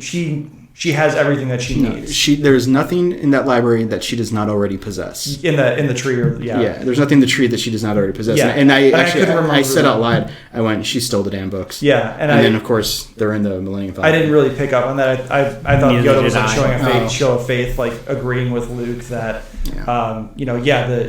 these waves of the Jedi need to end. But no, Rey took him, and he's just like, yeah, okay, let's burn down the tree together, have a nice bonfire. Yeah. I thought that was a really nice moment, and it was the way he said it that I was like, she stole the books. Yeah, I when I saw it, I've only seen it the one time, so again, I'm only going off of what I remember. Yeah. And there's a really quick shot at the very end of the movie where you see the texts in a drawer, and I was like, did Yoda put them there? Is that why he was okay with burning down the tree, or did Rey steal them? But every other review that I've listened to so far has agreed that Rey stole them, which is why Yoda was like, yeah, cool, let's burn the temple down. Yeah, she was just taking off. She, took off, grabbed some stuff, and pilfered some stuff on the way out, which is perfectly fine. Not like Luke read any of the books anyway, which that kind of annoyed me and amused me all at once. There's nothing in there. It's all a bunch of wisdom. You're like, oh, you've read them? Not really. I did also... page turners. Speaking of Luke and Rey dialogues, I did like the... where are you from, Rey? From nowhere. No one's from nowhere. From Jakku. Oh, well, yeah, that's basically nowhere. So Rey from nowhere. Yeah, no, the only thing... Well, might as well. The only thing that kind of bothers me is that I'm really hoping Luke's in the next one, because... He kind of has to be. He has to be. Well, the thing about it is, all right, so... Rey takes off because Luke's like, fuck it, I'm not helping anybody. I don't trust you, which I actually really like that they got into a brief fight. And when he first pulled and started blocking, and he whooped her ass until she put a lightsaber on him. I was like, okay, cool. That's good. That shows that he still is a Jedi Master. That he's kept up his fitness, which obviously is his day-to-day thing. He's hiking everywhere. Yeah, I like that, and I like that he kind of is basically like, yeah, no, I'm not going to help you. My time here is done. I fucked up too much. Yeah, and his thing was constantly saying that the Jedi's basically belief of good and evil just fucked everything. Yeah, and I allowed myself. But so Rey takes off. Ends up on the Falcon on not Hoth, which, by the way, did you watch the credits? So when they're on the mining planet and everybody's getting in the trenches, the AT-ATs are coming. There's the blaster, and I'm just like, oh yeah, basically this is a hot battle, and everything's white. And that guy like touches the ground and then licks it and goes salt. And I went, that is such a line just for the damn movie, so people don't go there. It's the snow planet. And then if you watch the credits, it says like Lieutenant something salt. And I'm like, oh, because he's the guy who said salt. I did notice that. But so. It's their last moment. Rose already kissed and made out with Finn and then passed out. And they're going to like storm in and destroy everything. And Luke appears in the base because they sent out a call to the Resistance using General Leia's personal code, letting them know that I need help. And nobody shows up, which I thought that was a really cool plot point too. They showed the whole like... Yep. Everyone was too afraid of the First Order at this point. Well, also not only that, but it goes with you guys are saying that this is about passing the torch. Is that Leia, you've been doing this for like 50 freaking years. We're not helping you now. Somebody else needs to be there. Something needs to happen. And Luke shows up and he has trimmed hair and his beard is brown instead of white. That. I like that a lot. And I was like, gave him a clean up look, made him look a little younger. Which is why it's a force projection, because what is it like? Yoda doesn't quite look as old. Obi-Wan doesn't quite look as old. Anakin de-aged 30 years, which pissed me off. But anyway, and he shows up and he has this moment with Leia and he hands a little the dice. Han Solo's dice from the Millennium Falcon. Have those always been there? Yes. Yeah. Oh, okay. I didn't know that. Yeah. I've never very closely in A New Hope. They're dangling there. Oh, I've never noticed that. So I was assuming they've always been there and they just didn't make it up. So anyway, so he has a moment with her and they kind of chat for a moment and he says something to C-3PO, doesn't he? Yeah. He gives 3PO a little like wink. Yeah. And then 3PO just goes, Master Luke. Yeah. Yep. And then he walks out through the hole in the blast door and walks across this field and there's 12 ATs. I think there's like 5 or 6. There's not that many. There's a lot because there's a little branch of them. There's quite a few of them. Within the shot, there's only maybe a handful. Okay. And he walks out. So another thing is because whenever you touch the salt, you rub off the top layer and you reveal like the red clay beneath. And he doesn't leave. Oh, the ATM6s. Yep. Okay. The not AT-ATs. Anyway, so he walks out there and they see this. The Resistance just see, the last of them just see this figure walk out. The First Order sees this figure walk out, and Kylo Ren, I love this part, he freaks out and just starts screaming, fire, everything. And Luke just gets blasted with dozens upon dozens of shots of everything. The ground's blowing up, this red and white everywhere. There's like a mushroom shot of this red dust. It's beautiful, beautiful shot. And then, Hux finally goes, I think we got him, And it fades, and Luke is still there, and he's smiling. And he just brushes a little dust off his shoulder. Oh, yeah, that was and I like the fact that he just did one. Yep. It wasn't like a both sides. Yeah, that was just like a definite like come quick, at me, bro. Yeah, just one quick like you didn't get me. And then Kylo Ren goes down there. They briefly trade a few shots, and Luke gives his speech about how if you kill me in anger, I will always be a part of you. And Kylo Ren slices him in half, except he doesn't, because it turns out it's a force projection. Which I was like, okay, that makes a lot of sense now. Because there's a couple of shots of the feet between the two, like they're shifting to get into position, and Kylo's dragging his feet, and you see the red where Luke is lifting up his feet, and there's no red. And immediately I was like, something's not right. See, I thought that might be the only thing that made me think. I mean, I was pretty damn certain it was a projection because he de-aged, and you always project a younger version of yourself at the first for some reason. I only thought maybe that he elevated to such a level that he's kind of like Legolas, and Legolas can walk on snow, and he can walk on salt. I thought that would be like, he's so in tune with everything now, and he allowed the Force to repenetrate him, that he doesn't mark the ground. I thought that would have been cool. And then it turns out that he was actually just stalling for time, which is fine. And then there's the beautiful, beautiful shot of him hovering on that little platform on the island. He then collapses kind of from exhaustion. The double suns rise, and he fades out with the Force, which was so beautiful. My only minor thing that I didn't like about it was I wish, because they've shown that like Kylo Ren with the projections, and they are able to touch hands, hold hands. He gets wet. They can see each other. He gives something to Leia. They touch each other. And they actually, Kylo and him match blades for a moment, which the blue lightsaber is another thing. Yeah. I'm like why can't it be the his green old one? lightsaber. Yeah. Where's his green one? Only thing was, I wish Luke would have taken out some of those machines or something. That he would have exuded his Force to like, because I understand he was stalling for time. They still got to get the Falcon out of there and all that stuff. But that he would have, like, with that barrage, that he would have been deflecting some of them and, like, destroying some of the stuff. That we would have seen. I mean, yes, it's a badass moment, but it's taken a little bit away when you realize he's just a protection. So he's just like, okay, you're not hurting me, so whatever. I wish he would have exuded more of the Force to actually show what an elevated Jedi Master can do against literally an entire army. That's my only thing that I hate about that moment. Well, not hate. It just it pulls back a little bit. That I'm like, if we could have seen just a little epicness from him beyond that. I don't know. I think that would have been stretching it a little too far, because I don't think I've ever seen in any, even like the past expanded universe, now Legends, I've never seen a Force user like be on one planet and then halfway across the galaxy like fight doing something have a with the physical Force. Manifestation. Yeah, and like physically affect things with the Force across that far when they're already projecting their own presence to be there. I think that would just be taking it. I mean, that would be awesome and badass, but I think that would just be taking it a step too far. Yeah, but he still stopped the blades. He and Kylo matched blades a few times, and he stopped it. So I mean, he can exude something. That's my only thing. I mean, yeah, he literally is across the galaxy and he does this, which I think is a beautiful moment. I just would have liked to seen just a little bit. But maybe doing that much effort would have killed him even faster. Yeah, that's the thing. We don't know. We don't, because they've never fully explained Force powers. I mean, in one of the Extended Universe books, Luke is on the ground and literally grabs a Star Destroyer and yanks it out of the sky and smashes it into the ground.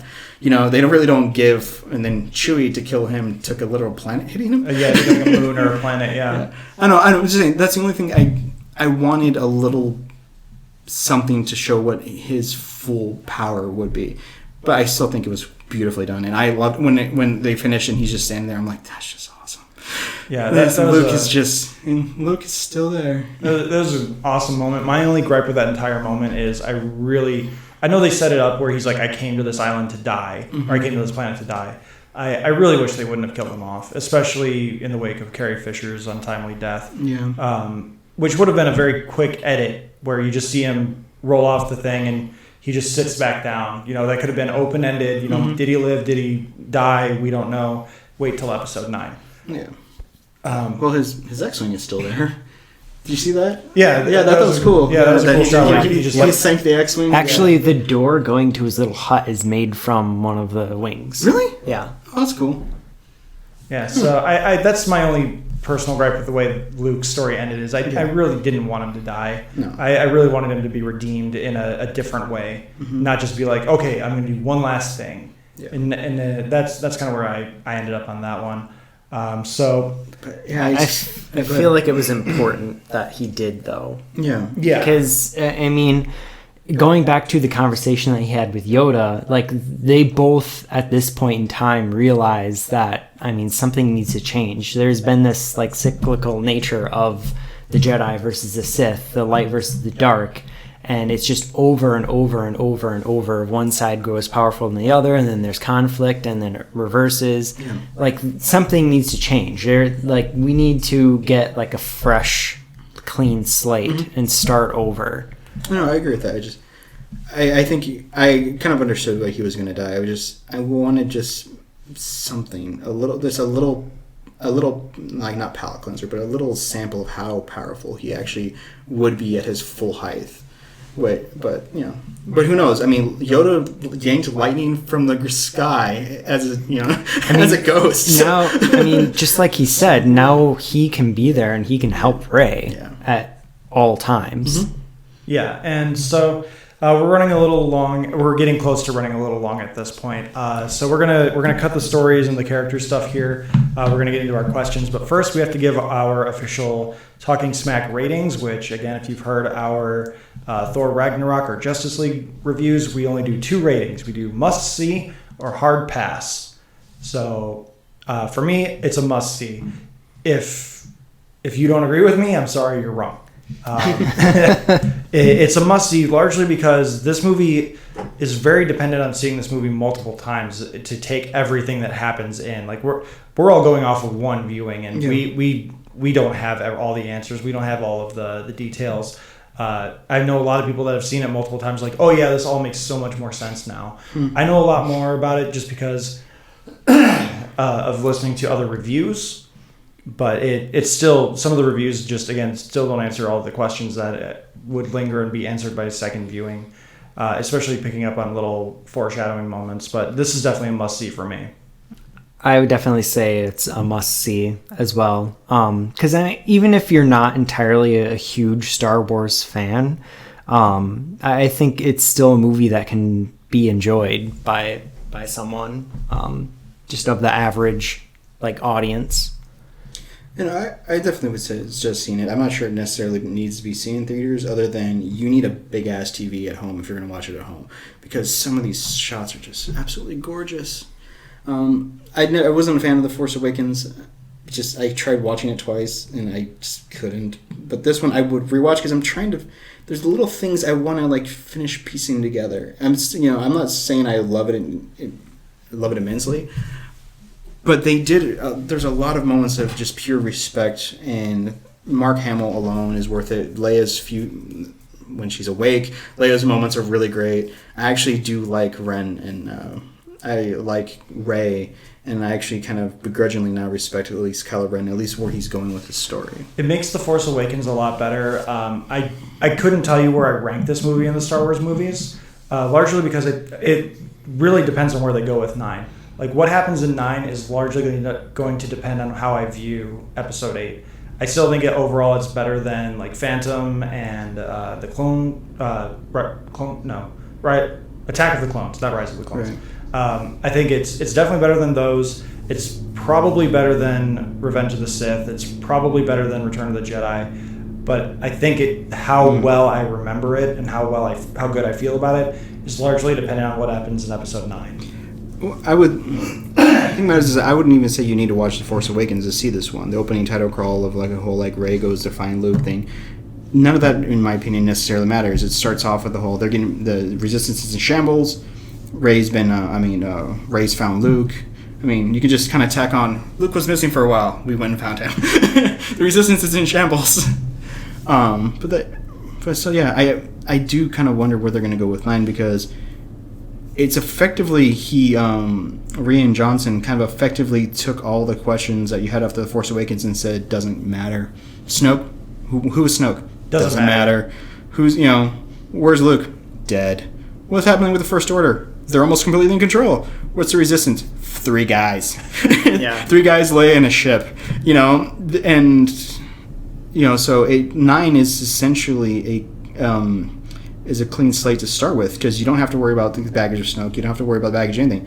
Your main bad guy, running their universe. Right. Your main lady has the books to teach the Jedi. Which is the whole point. I feel like this whole movie was just a transition. It's a transition going into a new era, a new age. Which that brings up a point. I know I said we're done with the story, but what do you guys think? What do you think the point of the kid with the broom at the end is? I don't think there was anything. In my opinion, the kid with the broom thing, it just goes to show. Well, what is it? The first 3 basically set up the whole the Jedi go and steal children and teach them to be Jedi. There's no Jedi to steal children. There's just a kid out there who is Force sensitive and wants to join the Resistance. I don't necessarily think it's a larger plot point or anything. I just think it's kind of a nod that Force sensitive people are running around without training. I think it's just to point out that there always will be the Force, and that the will of the Force is that there's going to be Force users, whether they're dark or light side, whether there's a galactic civil war, whether there's the Resistance and the First Order. There's always going to be Force users, and that there always are going to be born. I just feel that was really the importance of it, is that no matter what, it's going to keep happening. Yeah, I thought it was more the more the ring was, he had Rose's Resistance ring was more of an interesting thing than he Force grabbed a broom. I was just to me it was just there's hope for the rebellion no matter where they are. He just happened to grab a broom. I honestly have no idea what to think of the kid with the broom. I think it's alluding to a future where Kylo Ren's going to have an apprentice, and Rey's going to have either a Padawan or an entire school with her as well. I think it might be building towards a new Jedi Sith army kind of thing. But we also, number one thing is, we don't know if there's going to be another like 5-hour time jump, or if there's going to be like a 10-year time jump going into Episode 9. Because Resistance has to rebuild. They're now back to being the Rebellion. But they have to rebuild and grow their numbers. Yeah, they only got literally the Falcon full of people left. Well, I mean, they say that basically what's left of the Resistance will be the spark that starts... ignites the fire of the new Rebellion. Yes. Which they say like 4 times in the movie. 3 times probably, because that's the rule, is you say something 3 times to pay it off. I am waiting for the CinemaSins cut of every time they say hope. Because she says to him like so many times, "You're the hope, we need your hope, you're the hope." And then Poe goes, "He's given us hope." They're walking out there. Yeah, they're really driving that hope thing. You didn't like us saying it in Rogue One, we're gonna say it more.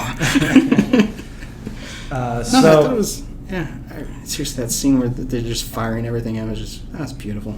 We have to think of like the state that the galaxy is in though too, because I mean Snoke is gone, so they're like Hux is probably going to be the only person that's actually going to bring any sort of like order to the chaos that is the First Order right now. They've already started taking over star systems, who are just bowing down to them. The New Republic is entirely gone. Their whole star system was destroyed because of Starkiller. Their whole fleet was destroyed. There's no other standing army because of like a disarmament agreement they made with the remnants of the Empire. The Resistance is almost all but destroyed. There's very few of them left. Actually, did you notice that they actually didn't refer to it as the Resistance anymore? They just kept saying the Rebellion over and over. Yeah. They pretty much went like, nobody's calling it the Resistance on any boards. So I think it's largely because the New Republic is gone and the First Order is reigning, so they can't resist something they're rebelling against it. Well, no, I'm just saying that it seems like they're kind of like Lucasfilm has kind of like taken back, like, people kept referring to it as the Rebellion. Let's just keep referring to it as the Rebellion. It is. I mean, because it is a semantics. Well, I know, but the whole the Empire. It's the First Order, not the Empire. But they called I think one of them said the Empire is spreading or something like that. But I noticed that the Hux continuously kept calling it the Rebellion, and he's also the one who went, "You're a precious princess," and I was like, "She's a general now, dude." So I don't know about you guys, but my biggest lingering question from this movie, and I'm probably the only person that's interpreted this whole thing this way, is when Chewie is having his little porg barbecue, he has about 5 or 6 porgs staring at him. Yeah. And to me, it looked like they were begging for parts. I swear. And I'm like, I don't know why you think that. They have fangs, which means they're meat eaters. I don't understand why you think that way. They were crying, dude. That one, when he's getting up to it and he, tears and the little quivering, they were crying because he was going to eat their friend. He was going to eat Ray. I've decided to name that porg Ray. Okay. I don't know. To me, just the look on his face is like, hey, we're hungry too. Can we have a bite of Ray? What is wrong with you? No. I don't know. I thought it was open to interpretation. I was it's funny that they're sad. And it almost looked like they were begging, hoping Chewbacca would put it, throw him down. And they were begging him to not eat their friend. Yeah. Fine. Also, I don't know how familiar you guys are with Futurama, but the porgs reminded me of the owls from Futurama. Oh yeah, because in the Futurama canon, owls replace rats as the new rodents of the future. Yeah. No, I completely agree with that. Because they showed inside the Falcon, they'd already moved in and had babies and stuff. Yeah. Which made me start going is she on that island for 18 hours? That's because she was like, I've seen your day, you're not busy. I'm like, have you seen his hour or have you seen his day? Well, we've seen they go through multiple days because Luke says on the dawn I'll train you, so we don't know how long. That's the point that I was making though, is that everything that was occurring with the Resistance, I think that is already in a future point, near the time that Rey is about to leave Octo. She's already been on Octo for a while when the Resistance is being attacked at their base, and when they're fleeing from their base, she's already been there and has been with Luke. for a while now. I just assumed I just assumed that they were just doing the Empire Strikes Back kind of timeline, which is like they were flying away. Luke somehow spent like 3 weeks, a month and a half on Dagobah, but they actually were only on Cloud City for like an hour, kind of thing. That whole like because the timeline doesn't quite make sense for Empire Strikes Back. I just assumed they were just doing that again. Yeah, and it's like the Cars universe. Just don't overthink it. Yeah, I mean that's the only thing is that they kept definitively saying how much like gas they had. Well, 18 hours, 12 hours, 6 hours, 3 hours, 1 hour kind of thing. That's the only thing kind of bothered me is I wasn't sure like where the timeline was supposed to be because they were trying to make it like immediate, like we're running out of fuel. But then, how long was she there? Because he did say dawn. And then he said you get 3 lessons, and we start at dawn. Yeah. So, any other lingering questions from you guys?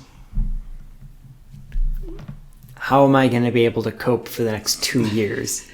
It almost was 18 months, but Colin Trevorrow had to become a giant tool and turn in a terrible script apparently. Because we were supposed to get it in May 2019, and now it's December 2019. They're going to push back Han Solo, and you know it. They're not. They can't. Not at this point. It's too late in the game. No, they will. They'll push it back. I'd be surprised. I wouldn't be surprised, because it was right about And that's not a question about the damn movie. What does the Han Solo movie have to do with this? There's unanswered questions about the Han Solo movie, like, how did he meet Chewie? By the way, to answer to all of our fans out there wondering about Ferdinand, he lives at the end, and the bulls are free. And you can't see John Cena. No, because I looked up in the Wikipedia while we were talking. So at the movie. So the only other really legitimate question I actually have about this movie is, obviously Finn is obsessed with Rey. Oh no. Obviously Rose is obsessed with Finn. Oh no. Rey is kind of oblivious to everything and maybe have some kind of romantic link to Kylo Ren. Oh no. Where does this romance go, or do you think the romantic subplot gets dropped completely? It's a pentagram. You also have to think of Poe too. Yeah, seriously, that look between the two of them at the end where he's like, "Hey, you're Rey," starts taking off his jacket and removing his shirt, and he's like, "What's up?" Those were so. You just made him Schmidt from A New Girl or The New Girl. He is. No, because we have Kylo wants to be with Rey. Rey wants to be with her parents. Finn wants to be with Rey. Rose wants to be with Finn, and Poe wants to be with anything with legs. So you raise a good point, though. What did you guys think about Rey's parents allegedly being no one of real importance? See, I think that's bullshit.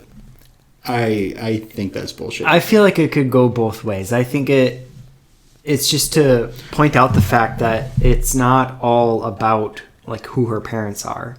Like that's the point, is that it doesn't matter. No, I'm not sure necessarily think it's that. I think it's just him just saying whatever he can to try to win her over side. That's the only part where I just think is bullshit. Because how would he know who her parents are? He doesn't seem to have that kind of intelligence gathering. I mean, if Snoke had been like, yeah, your parents were nothing. Well, he said he had seen it in her mind when they were linked. But the only thing she had in her mind is that one thing of the guy grabbing her hand and the ship taking off. He also says like, you've always known.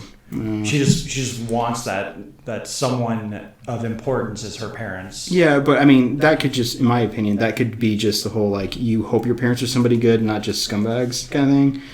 I just think that's a bullshit line that he was just lying. That's just my opinion on that. Because I think she doesn't know who her parents are, and what he would say in that moment to get her to his side is, you know, your parents were nothing. Together we can be something. Together you came from nothing to rule the galaxy with me. That's something. Not a bad point. Yeah. I mean, I don't know. I mean, if they're nobodies, okay, cool. I just think he was just saying whatever he could to get her to his side. All right. Anything else to add? Oh yeah, Phasma sucked.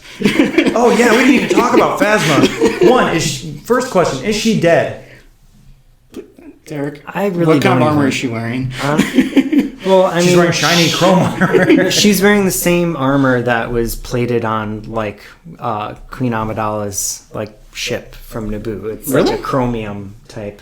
Yeah, it's a chromium. That must be heavy. Called. That's kind of cool. It's extremely expensive, and she's had to collect bits and scraps to have it like plated on her armor. That's neat. So that's why, like, you could pretty much shoot her with blaster fire, and it's just gonna bounce right off of her. It doesn't matter. Okay, makes sense. Yeah. Otherwise, I don't know. I think she's just dead. At least that's what I'm hoping. I'm hoping she's dead. I mean, she had it. She fell through a fiery like pit of some sorts. That was on the half of the ship that got torn apart, and she had a hole gouged into her face mask. So I mean, maybe she asphyxiated out in space. Who knows? I'm hoping she's dead. She did go out better than Boba Fett. Not really. At least she actually put up a fight where Boba Fett's just like, I'm going to rocket around like a dickhead for a little while, and then Han Solo's going to hit my rocket pack and make it malfunction. I fall into the Sarlacc pit. Listen, you have a bias against Boba Fett. Let's just agree with one thing. It's not a bias. No, you have a biased hatred of Boba Fett. Let's agree with one thing. Tell me what I just said was wrong.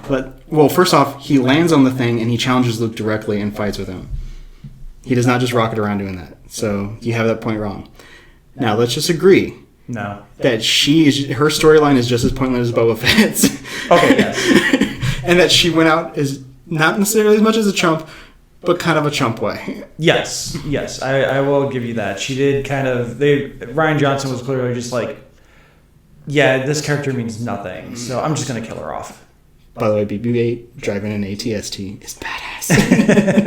Oh, speaking of BB-8, when they first arrive on the Dreadnought or the Supremacy, and they have the BB-9E Imperial ball droid. Oh, the evil BB-8? Yeah. When he first showed up, I honestly, all I could think of was Wally. When Wally first showed up in Mo, the little like cleaning droid, I just really wanted him to go, Mo.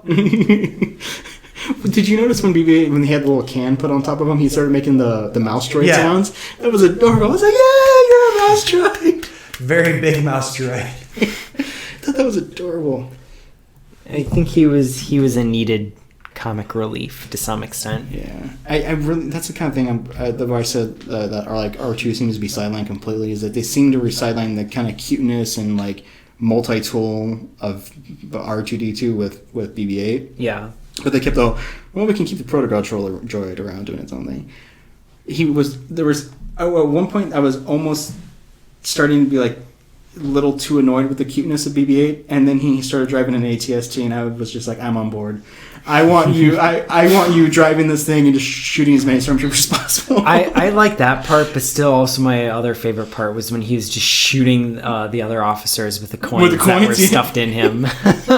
And then he did his own little like blowing off of the coin that was awesome. slot. That's so awesome. There's two other things I did want to discuss really quick. One, the plot hole of Luke not showing up or feeling Han's death during The Force Awakens is pretty much acknowledged when Rey mentions like, "Oh, you've cut yourself off from the Force," which I thought was nice which is how he also didn't know that Chewbacca and R2 were on Ahch-To the whole time. Yeah. And then the other thing I wanted to mention was Rian Johnson played this beautifully, and it took me a couple days to realize it.